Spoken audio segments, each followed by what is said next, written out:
Gene and Roger is the story of the two most powerful, influential movie critics of their time, Gene Siskel and Roger Ebert. You can find Gene and Roger on the Big Picture feed on Spotify or wherever you get your podcasts. Here's a quick trailer.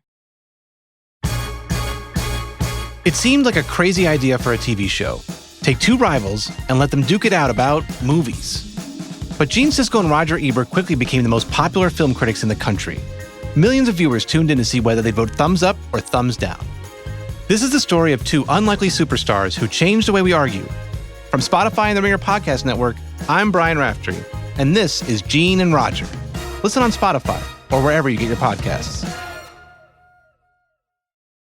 This episode is brought to you by Visible. Maybe you've already let your New Year's resolution slip. We all have, but you can still make a 2 year's resolution with Visible. Right now, you can get a one-line wireless plan from Visible for just $20 per month for 24 months. 24 months is basically 4 Bachelor seasons. That could be 4 engagements, 4 broken engagements, so many other couples we didn't see coming. It's really an eternity in Bachelor Nation. And that's unlimited 5G data powered by Verizon with no annual contracts. Switch now at Visible.com and use the code Visible24. Don't miss out. Offer ends January 31st. New members only. Promotional rate with service on the Visible plan. For additional terms and network management practices, see Visible.com. This episode is brought to you by eBay Authenticity Guarantee. eBay knows that when it comes to jewelry, authenticity is the real gem. When you see the blue check mark that says Authenticity Guarantee, it means your next piece will be carefully inspired by jewelry experts and will always be worth its weight in gold. Whether you're looking to make a statement or build the perfect everyday look, eBay is making sure you get the real deal. With eBay Authenticity Guarantee, you can trust that jaw-dropping piece will always arrive jaw-droppingly real. Ensure your next purchase is the real deal. Visit ebay.com for terms.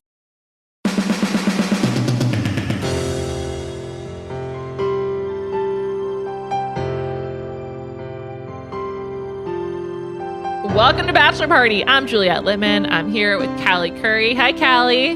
Hello. We are down to just 4 guys. Final 4.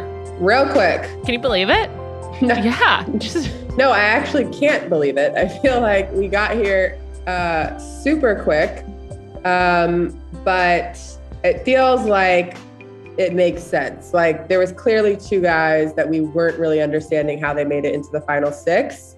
And she cut the fat pretty quick.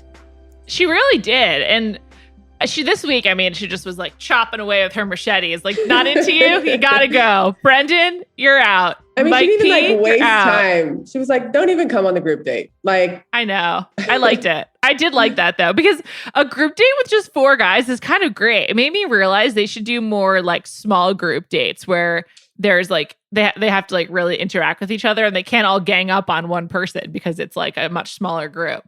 Yeah. Also with the small group dates, like you get to see what everyone did at the group date. Like I feel like there's the huge ones where you saw like 3 people and I'm like, something else happened with this other guy that we don't know about. Like even her picking Justin, I was like, what connection do you have with him? But I'm sure there's things that were on the group date of 17 that like we didn't see where she actually like had good time with him. Yeah. Yeah, absolutely. Like that's funny. I was saying this last week, or maybe we were talking about it. I feel like I don't really know anything about Justin. Like he seems fun. He makes a lot of good faces. She clearly likes him, but like we know so little about him. So like when we finally meet his family, like what will we even know? Like what do we even want to know? I have no idea. He could like come from any family and be like, okay, sure. Yeah, but I also like when she chose Justin, obviously I was like, what? I was shocked, did not expect it. But I was also like on paper, he is someone that I feel like you should choose for your final 4. Totally. Mostly because like I just want more. He just seems like I feel like there's a lot of good Justin in there, and we're not getting it. So maybe in these final weeks it'll get teased out. Who knows? Agreed. I feel like she picked the kind of. Usually, I feel like there's always one that you're like. She likes him, but I don't get it. Well, I guess no, Greg. Never mind. Yeah, but even Greg, I think I get it, even though we don't like him. I'm not even sure at this point why I don't like him. I just like don't trust him. I don't even dislike him. I think I'm more just like, what is? I don't get the Greg appeal. I don't either. We'll come back to their date. That was a weird one. But on the group date, we'll want to dig into Andrew asks. I know you're a huge fan, but group date, what were your thoughts? Because I talked about this on Monday. The group date, though it was like so dumb, I think was like some of the most fun of the season. I was like, this is what I come to The Bachelor for. Exactly this kind of crap. I think I would have enjoyed the group date if it was like a standalone and like not next to all the other group dates. But I'm like, every group date does not have to have sex somewhere mixed up in it. Like every single one, like everyone. Like when she revealed her picture, I was like, why can't we just get a break of not something sexual? Yeah, I know. That being said, we got great content out of the date. I think the guys actually like enjoy each other. Doesn't seem like there's any drama between the people that were on the date. Like they were all laughing at each other. They all thought each other were like, there was no shade being thrown. They seemed like they were having a good time. I wonder also if part of how like the last couple of seasons the guys have liked each other is also because of COVID. Because people are just like glad to be hanging out and just like glad to like have a semblance of a social life. And like you're like, okay, because I feel like also, you know, it's July, obviously. They filmed March, April. I feel like that was like a really different time. Like people were like really had not been that social if you were following a lot of COVID stuff. So like, I feel like that probably plays into it a little bit. Yeah. Also, I would have to assume like in past seasons, they're like in a house around each other 24/7. And now they kind of like have their separate rooms. And from like past contestants on the show, you find out that like a lot of their time is spent just like hanging out with each other in the house. So I'm like, is a lot of their time just spent in their room? So anytime they get out, they're like ready to go on whatever date, whatever adventure, and just like love having an activity. Yeah. I mean, it might be. There's like something to actually do because they're in their hotel rooms. They must take the TVs out. So they can't watch television. They don't have phones. Like they can't do anything. And they're just stuck at this one resort. So they're also like, this is something to do. And I feel like the art date is like, it's like a relaxing activity, even if it's still on television and like a weird sexual art date. Yeah. I also was wondering how much they were drinking. Like it seemed like they were extra giggly, extra talkative. I'm glad you brought that up. Yeah, I was like, are they all drunk? I think that these people, Katie included, have been more drunk than like in recent seasons. Like I think last week when she went to the bathroom crying and like had to throw up, I think that was from drinking. I don't think that was from being upset.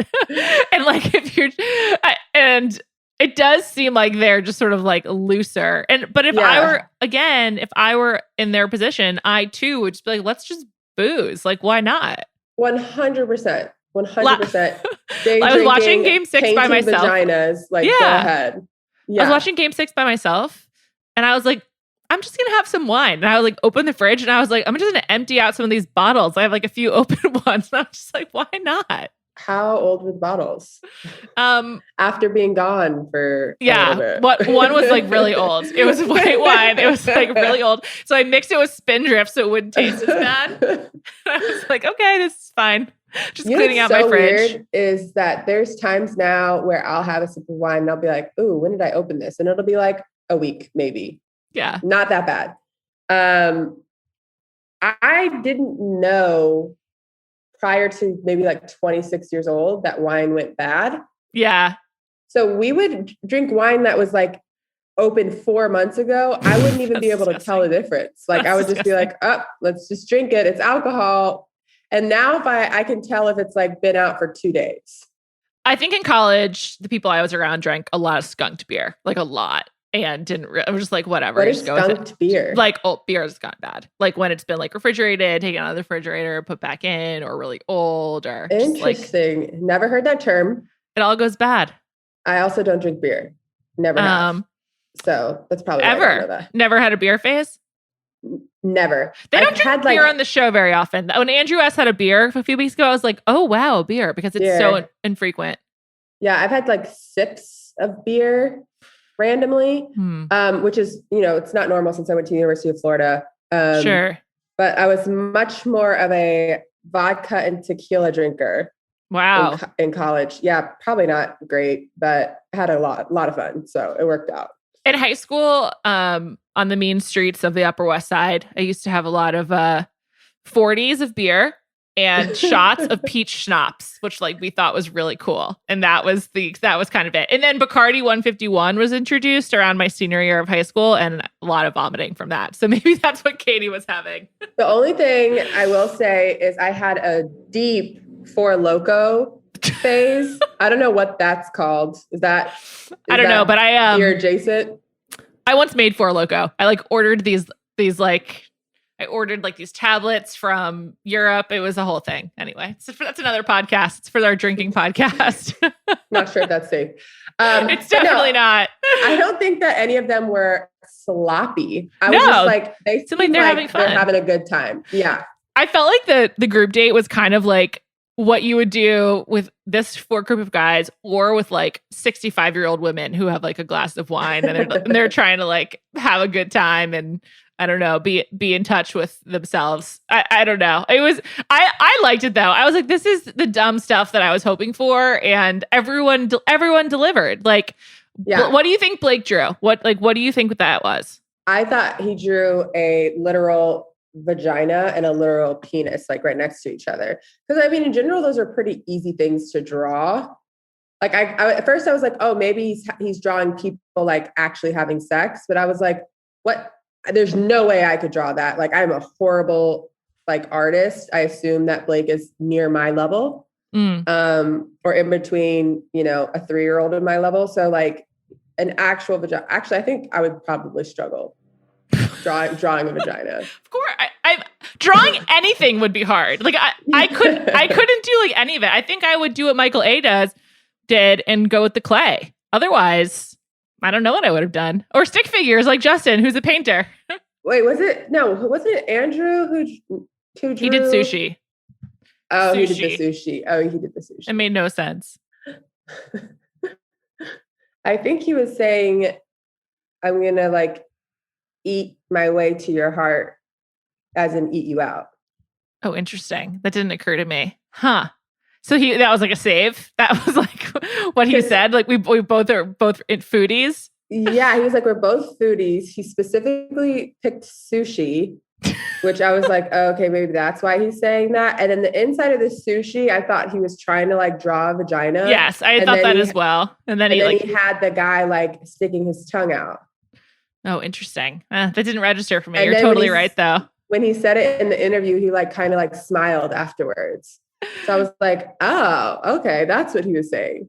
Oh my God. Maybe that's why she ran after him at the end when she was like, actually, don't leave. Which, like, also, let's just talk about Andrew S. and his exit. Yeah, a lot of people calling for him to be the Bachelor, including Katie. She commented on his Instagram, Andrew for Bachelor. Yeah, including me. I love Andrew S. I thought he did such a great job on the show. I was furious with his exit. Mm-hmm. Why? In what way?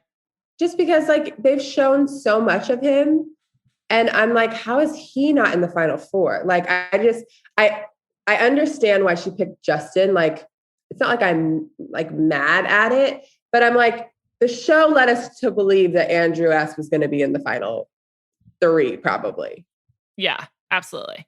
It made it seem like he was going really far. All the teasers have really played up her crying about him and all that. So that's definitely true. I also feel like we know way more about Andrew than every other guy that's left. Yeah. Everyone. Yeah. Oh, definitely. Like more than, even Greg and Blake. Everyone. Like I feel we know the most about Andrew's background. We know, also I just feel like we know his personality the most, which is like fun and playful and likes to do a British accent. That's a really good point. We do know the most about him, which definitely suggests Bachelorette. But the thing about The Bachelor is that there's still a whole other season of The Bachelorette to go through. Like maybe there'll be someone great from Michelle's season. I wonder if Andrew's going to go to Paradise. That hasn't been announced yet. And I think that like he would need to go to Paradise. If to like stay relevant. Yeah. Yeah.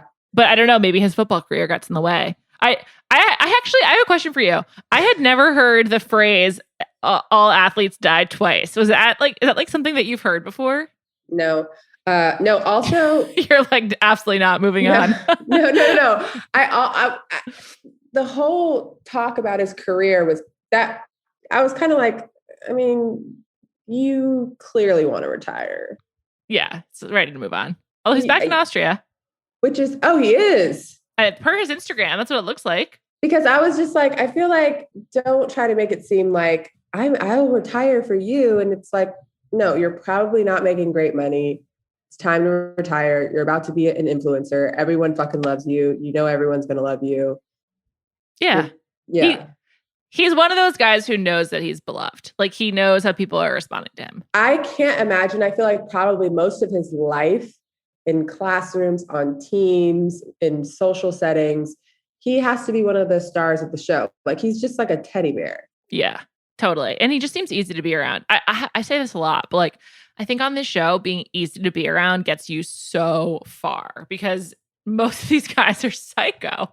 They're like Brendan showing up with the chapstick, like ready to make out his way to hometowns. Andrew's like just wants to joke around. Love that they showed him putting on the chapstick. I loved it too. I mean, this was a good episode. Like it was just fun and like it was frivolous and silly. And that was like one of the moments that you're just like, okay, great stuff. It sort of was like when you chew gum right before a date or like when you're just getting ready. Also, I felt like you could see his thought process. Like he got to the door, knocked on it, and was like, "Oh, yeah, let me put chapstick on really quick." Also, because it's so funny, like the stuff they are and are not allowed to have. Like obviously, all the women have like tons of makeup, so it like makes sense that like the men would have chapstick. But I don't really think about like what are the products that the guys would want to have outside of like protein powder and hair gel. Yeah, do they have hairdressers on the set for the women? Oh, they have to do their own hair. They do it themselves. Yeah. I feel that's a little problematic. Well, it definitely, some women need, I think, different routines. Some take forever. I don't know how to do anything with my hair, like personally. So like I'm always ready in like 15 minutes. I just like put on a minimal amount of makeup and like hopefully have showered sometime recently. Who knows though? And so I feel like, but some women have like a huge, huge routine. So who knows? Yeah, but also like different textures of hair. Like I can't do my own hair. Right. I mean, I don't even think my texture is that difficult. I just don't know how to do hair. I mean, neither. That's what I'm saying. I can like maybe flat iron it and that's it. I can't even do that. I would just have like wet hair all the time. That's what I'm saying. I would have hoped that I would have showered recently so that my hair would be dry, but like I would also be clean. It's hard to say though. Yeah, much easier for a guy, but they seem to have haircuts. No, I don't think so. No, they I don't think have to. They have. No, well, it's not that long of a time. It's like max. Like these guys have been there for like 6 or 7 weeks, so it's not that long. Yeah, but like, I mean, black guys get their hair cut like every week. Right. But I don't think none of them seem to have like crazy edges. So I'm like, maybe one of the guys there knows how to do it. Yeah. That might be possible. I'll have to do a comparison of Andrew week 1 and Andrew week. I guess this was 7. Yeah. Maybe his hair. I think it is longer. I'm going to look as well. Okay. Well, we'll report back next week. What did you think about the card and then her inviting him back and then him saying no? Like the whole sequence of events, what did you think? I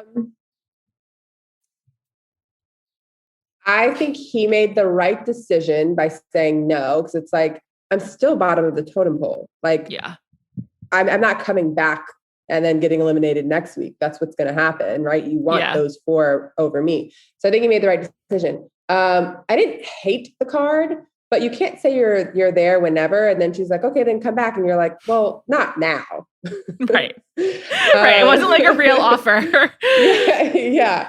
But I also thought it was cute. Like his personality is definitely like more on the light side. So I can understand him being like, I really did not feel good leaving our relationship off on that note. He probably hasn't had to do that much. Yeah. So I get why he was like, let's just leave this on a lighter note.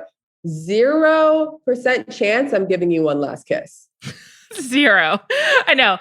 If you say no and you're like, I'm not coming back. It's like, okay, bye.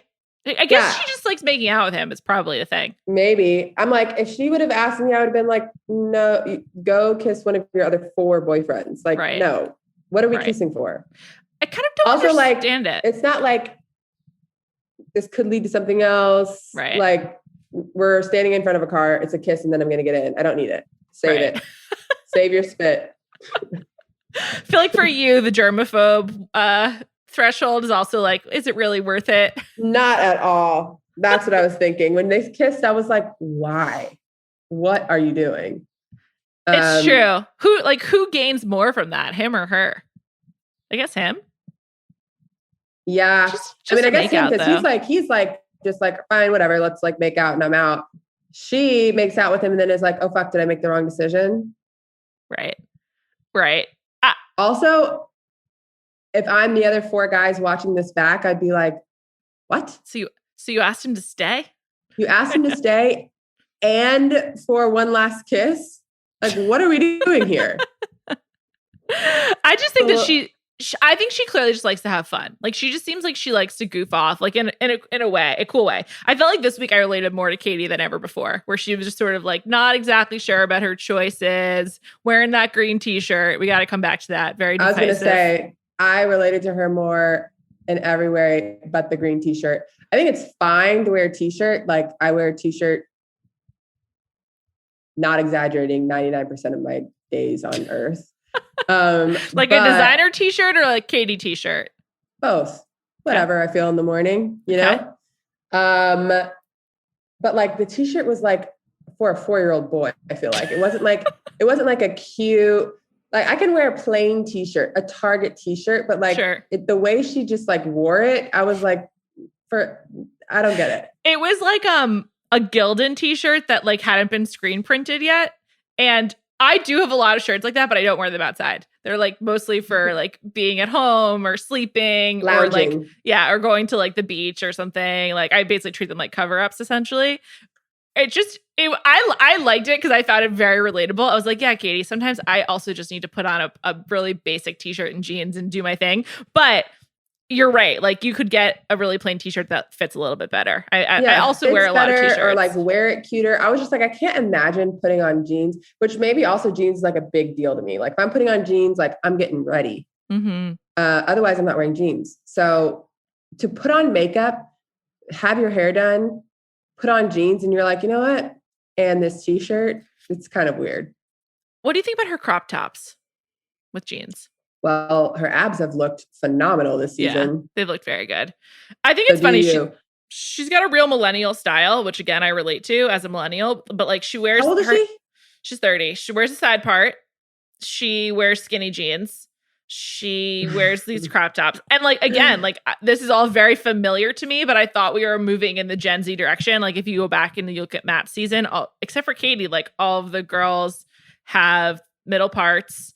And they're like wearing like cool hip jeans, and they look like TikTok influencers. Katie's like a straight up Instagram influencer. It's a generational divide.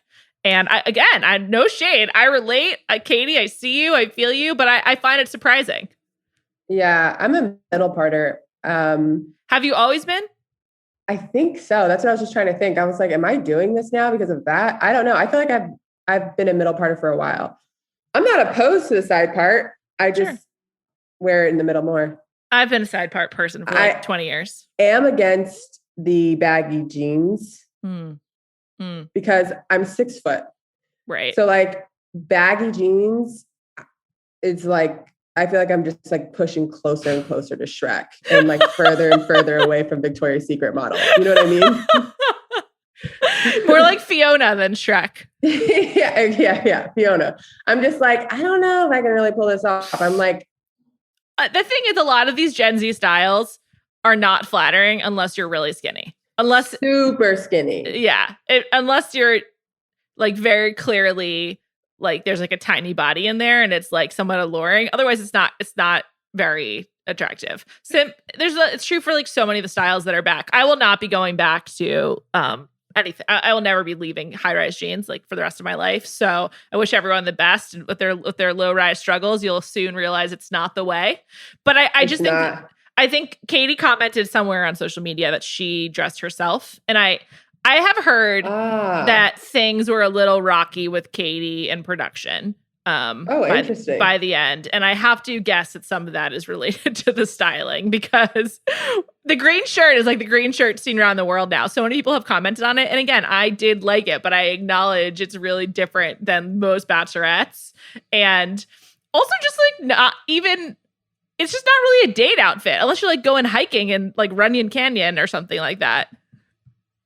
Even then, you don't couple the shirt with the jeans, with the makeup, with the hair, like all of it put together. I was just like, I can't make this puzzle piece fit to a place where I'm comfortable. It's confusing. I did like her sundress though. And obviously the guys do too. They drew that. Someone drew that into one of their paintings. Oh, I think that was Justin. Yeah, that's interesting about the production. I could see her just being like, no, I'm not wearing that. Or like, I don't feel comfortable wearing that. For her to lose all of the weight that she did, which I don't know how much it was. I don't even think it was that much, but she got down to like a really good size. And for her to still be like, still don't want to wear that. Yeah. Like, also, they probably have brand deals, right? They probably have like some kind of deals of like, if you wear this, you will be seen on the show, some kind of promotional thing. And then they probably like then have to apologize for their garment not being seen on The Bachelorette or whatever. Yeah. I mean, I wonder what brand was the t-shirt. They should claim it immediately. Fruit of the Loom, Hanes. Who I knows? mean, I would. It's been so much press. Like, let people know who made the t-shirt. It's been a minute since Fruit of the Loom's like gotten some good attention, really, since, Michael Jordan in the 90s. So that would be cool for them. But I swear to God. I think that was Hanes. You're right. That was Hanes. My bad. I don't think Fruit of the Loom has ever had their moment. So this is their chance. Right now on this podcast. Let's go back to Andrew S. for a second. I feel like I really took us astray. On the topic of style, though, his jeans for departure were so short. I was like, oh, I thought you were going to talk about his pants at the group date. I thought he was so cute. They were like dress pants, right? Yeah, they were like dress plaid, but with sneakers. And then he had like a nice little bomber on. Like he's got a so European cute style. Yeah, he's a European guy, European style. It looks good. But I have to assume, based on my brothers, it is really hard to have that Euro style and not be really super skinny and not that tall. Like he is a big, tall guy. It's like a running back. Props to you for figuring it out. Yeah, he looks good. I wonder if he got a stylist of some kind. Maybe Clay helped him, his cousin. Who knows? Yeah. Also, Clay is a big, tall guy who apparently knows every single person connected. A lot of connections. So many connections. Yeah. Actually, I want to mention Monday, I'm doing a home and home for the pod with Peter and Dustin. Dustin knows Clay. That's why I mentioned it. So, yeah. When they had I saw someone sent me a DM about them being cousins, and I see them like standing next to each other. And I can't tell if they look alike or not. I don't think they do, but I don't know. Cousins are often like, they're so far their removed. Genetic makeup is so far removed. Yeah. Like who knows? Also, like they could be second cousins. Like who knows what level of cousins they are. I don't know. I say that, and my daughter and her cousins all look identical siblings. Well, that's not common. That's not common. Andrew was also subject of a little bit of controversy this week, where he was his tweets were dug up. One's from 7 years ago. Some more recent. I mean, there was only one, I think, that was like from 2020 that I thought was harmless, which was just, bruh, Trump is hilarious, which I'm like, yeah, lots of people think that. Even people that are fully against Trump, like people is entertainment. Yeah. Yeah. I also think that like, I was lucky enough to not have social media as a teenager. I cannot imagine what horrific things I would have tweeted when I was in high school and the beginning of college. I'm not excusing Andrew S. And to people who are offended, I understand. And, that's to each their own. But I do feel like he seems like he's changed. And like, shouldn't teens be able to change and like kids be able to change? Like, that's the reason why when you commit a crime as a teen, you're not tried as an adult. It's because you're not done as a human. Yeah. I mean, we talked about this with Justin too.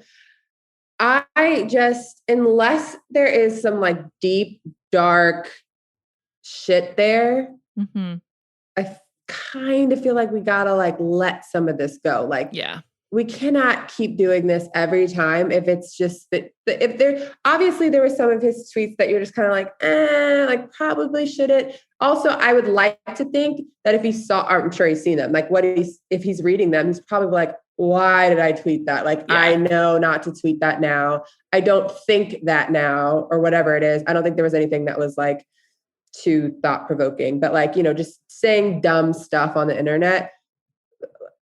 But like at 7 years ago, like, also, I don't know.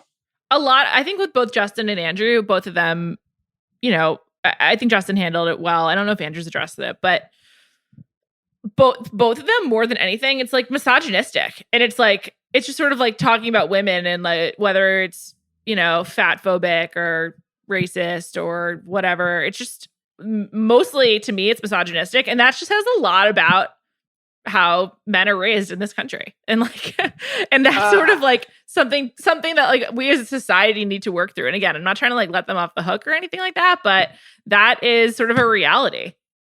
Yeah. I mean, I also think that it just says that they are teenage boys with their hormones raging. Yeah.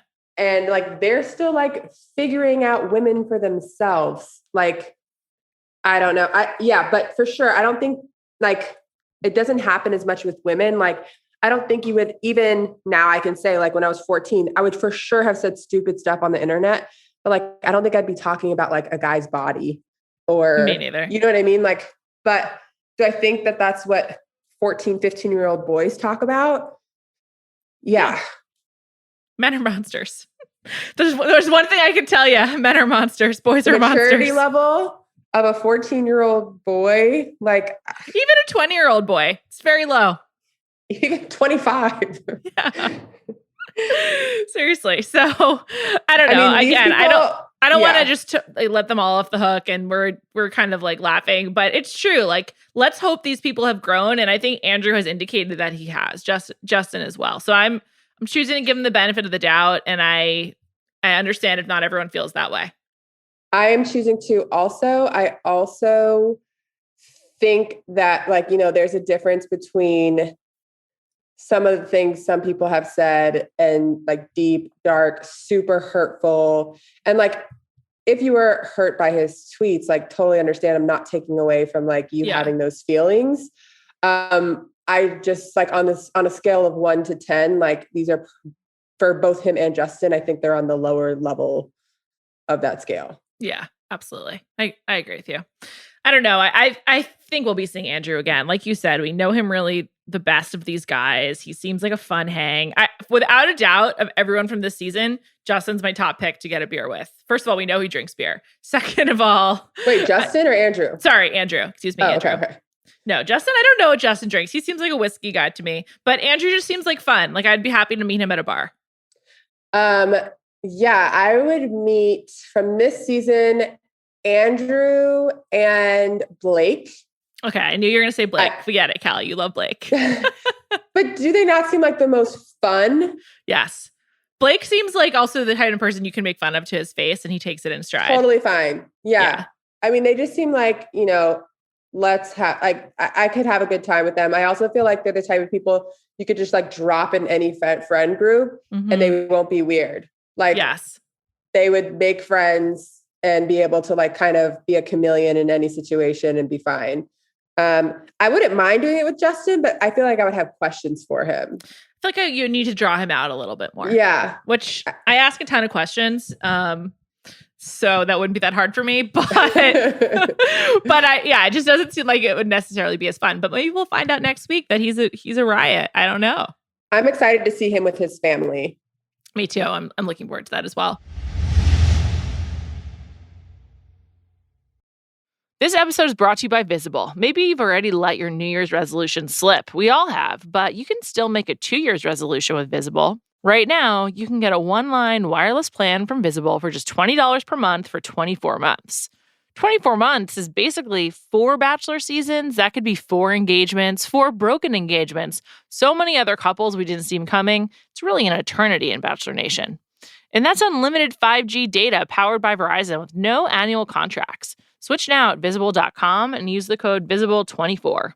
Don't miss out. Offer ends January 31st. New members only. Promotional rate with service on the Visible plan. For additional terms and network management practices, see visible.com. This episode is brought to you by eBay Authenticity Guarantee. eBay knows that when it comes to jewelry, authenticity is the real gem.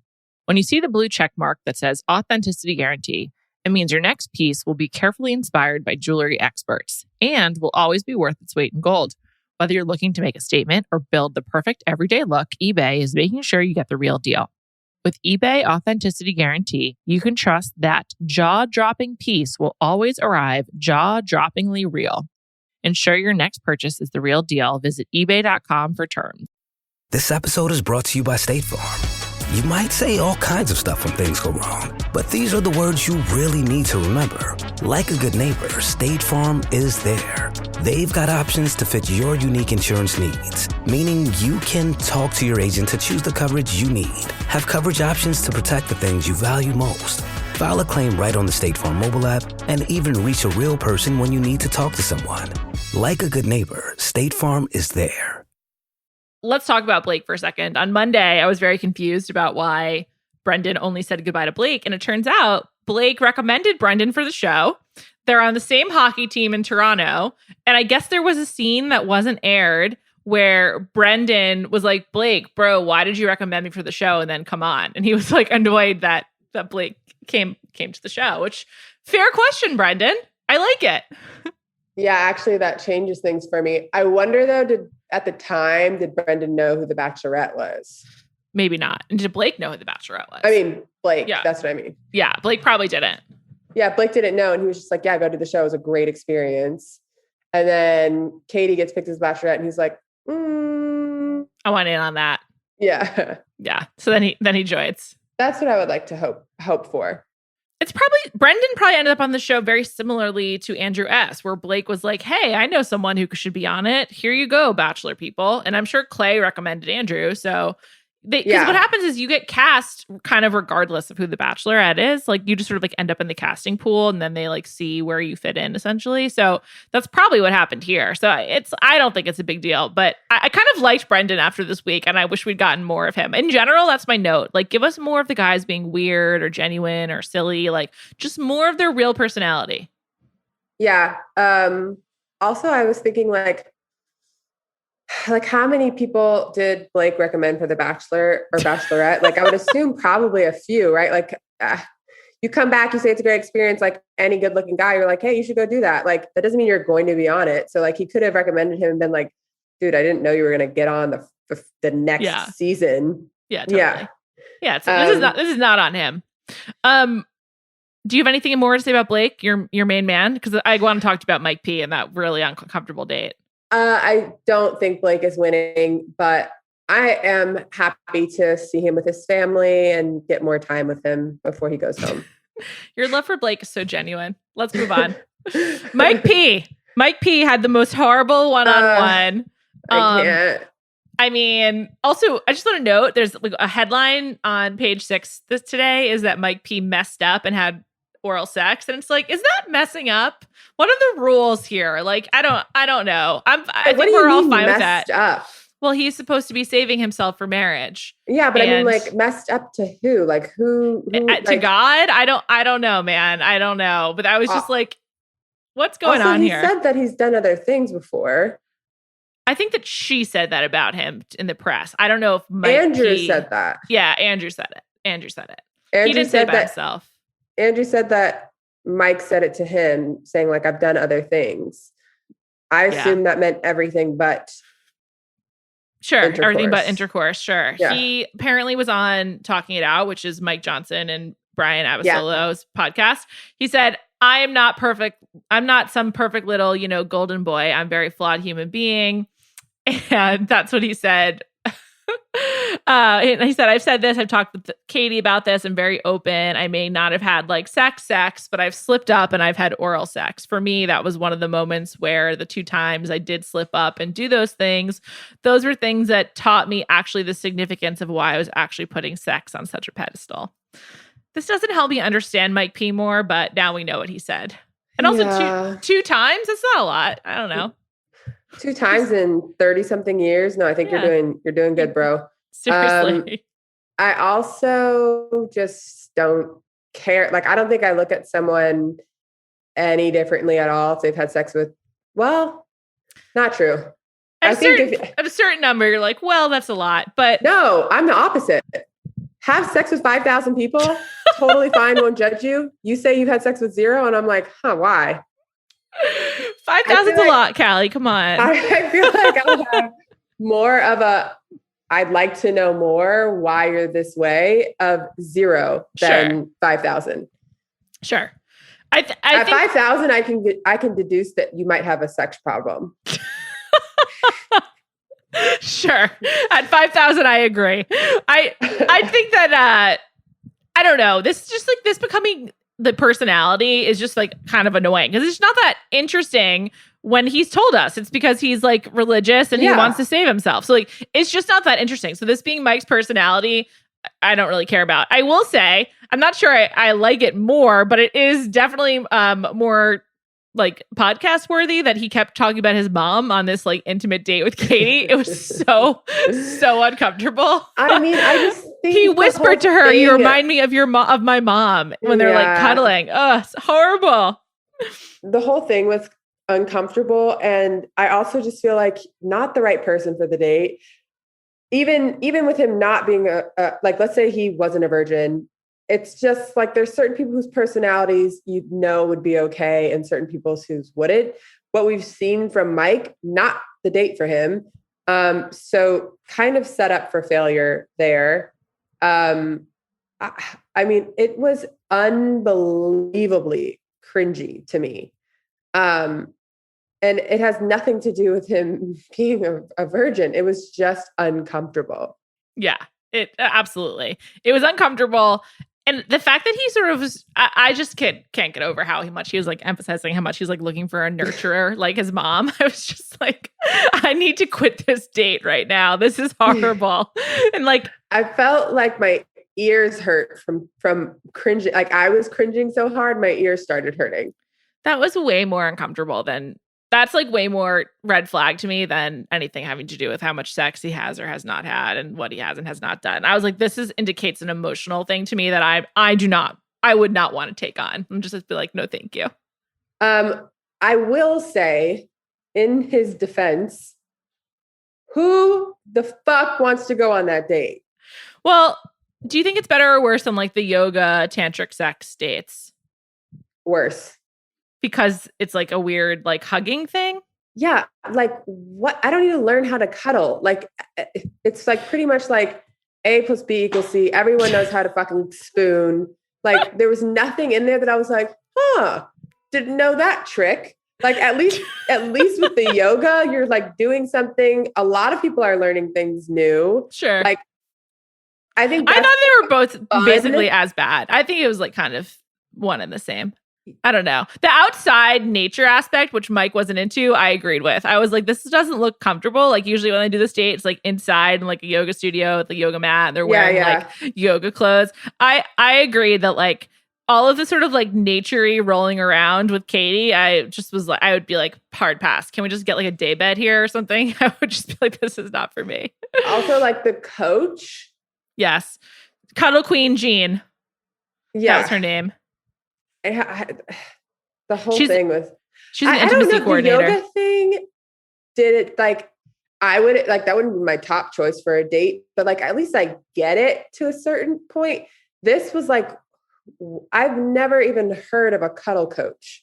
Me neither. I mean, so I went to her website. She has a lot of jobs. She did create this thing called like the Cuddle Sanctuary, and she's like into helping people like find some kind of connection through cuddling. But her real job is she's an intimacy coordinator. Like she lives in LA and she helps productions with sex scenes. And that's cool. That actually probably would have been more interesting if like they're like, let's like film something and she'll help everyone feel comfortable. I mean, they probably couldn't have like filmed a sex scene. I'm not recommending that. But that's actually like what probably pays her bills if I had to guess. Yeah, actually I did not know much about intimacy coordinators until Bridgerton. Yes, in Bridgerton, like, it was a big thing. Clearly, some of those people know what they're doing.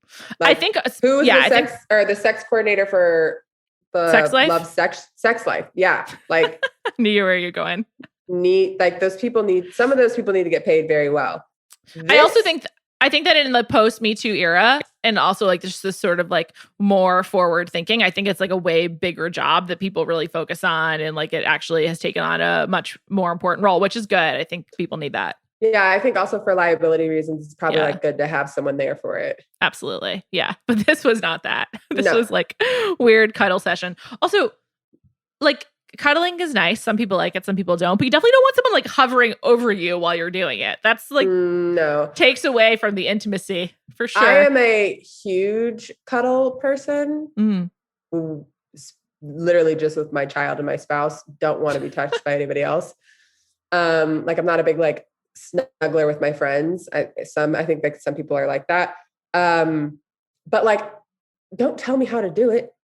Yeah, I know. Also, it's like two people just need to find their connection together. And find what's comfortable. Yeah, whatever is comfortable. It might look weird to you, but it's comfortable to us. So like, who cares? Yeah, exactly. I don't want someone being like, now you lay behind, perfectly cusp. Like, no, it was just no. And I felt weird because like, obviously you guys picked it because of, him being a virgin. Sex, yeah. And then like, it all like it felt like this was weird for him because he's a virgin. And it was like, no, this was weird for anyone. Yeah. Yeah, absolutely. And I kind of thought he was sort of fun. I mentioned this on Monday. I was like, his drug cartel comment I enjoyed. He looked like a cult member or in the TV show The Leftovers. I'm just like, what's going on here? Like, why did they dress him like some kind of like, I don't know, like he's about to drink some Kool-Aid? I did not get drug cartel vibes at all. So when you said it, I like kind of laughed. I got more of a like leader of a cult. Yeah. This is what we wear at like Nixon, is that what it's called? Camps or whatever. Yeah. Like some sort of like you're about to drink ayahuasca leader type of person. Yeah. Going on a trip, going to like get involved or like, get in touch with each other in a different way. Yeah, I agreed with you. And I didn't know why they had to be wearing all white for this, but I will just never forget him talking about his mom so much on this date. It made me so uncomfortable. The all white might have been like another note of like purity. Yeah, like that's a good point. Trying to weave that back into it. And I was just like, point. Like, just leave him alone. Yeah. Yeah, it was very uncomfortable. Looking ahead to next week, I think the Men Tell All is actually next week. I was confused by that. So I'm confused about the order of what's left because we got the Men Tell All. Usually we then get Hometowns, Fantasy Suites. Usually it goes Hometowns, Fantasy Suites, Men Tell All finale. But I think the Men Tell All is next week. So I'm very confused. I think it's going to be a non-traditional ending, which kind of gets back to what I'd heard about it's like the season ending in a weird way. Oh, okay. That makes sense. The previews for next week did make it seem like it was the Men Tell All, but also there wasn't like shots. I know. I think they just filmed it. I think it's not done yet. Okay. I was like, I'm so confused at what I'm watching right now with the previews. I'm so interested to hear what people say about Thomas. I know. I'm sort of looking forward to revisiting some of the like more ridiculous stuff. I feel like now that I haven't been assaulted with these like gang ups, I'm like I'm ready to revisit some of them. So I don't know. Yeah. It should be good. And then I'm just excited about Paradise. It's pretty soon now. It's not that far away. It's less than a month. I can't wait. The best version of the Bachelor franchise is Bachelor in Paradise. So I'm so excited. I think that the people that are on it look like pretty good. Like it's a good cast. So like just enough crazies. Cannot wait to see Victoria. Yeah, I'm excited too. So if I recognize her, she looks very different. Well, I don't think we'll recognize her, but if she looks like her Instagram, she doesn't look bad. She just looks like a different person. Just a new look, a brand new look. Yeah, so I'm excited to see it all. I love the messier dating shows. So F-Boy Island starts next week too. Yeah, between that and F-Boy Island, I'm like, sign me up. Me too. I'm fired up about that one too. We're definitely going to talk about it. We'll be back next week to just get into that and so much more. Thank you for listening. Like I mentioned, we got Peter and Dustin on Monday. Should be pretty good. And we'll talk more soon. Thanks for listening. And thanks to Craig. Oh, yeah. And thanks to Craig. Thank you. I always forget. And thanks to Craig Horlbeck for producing this episode. Adios.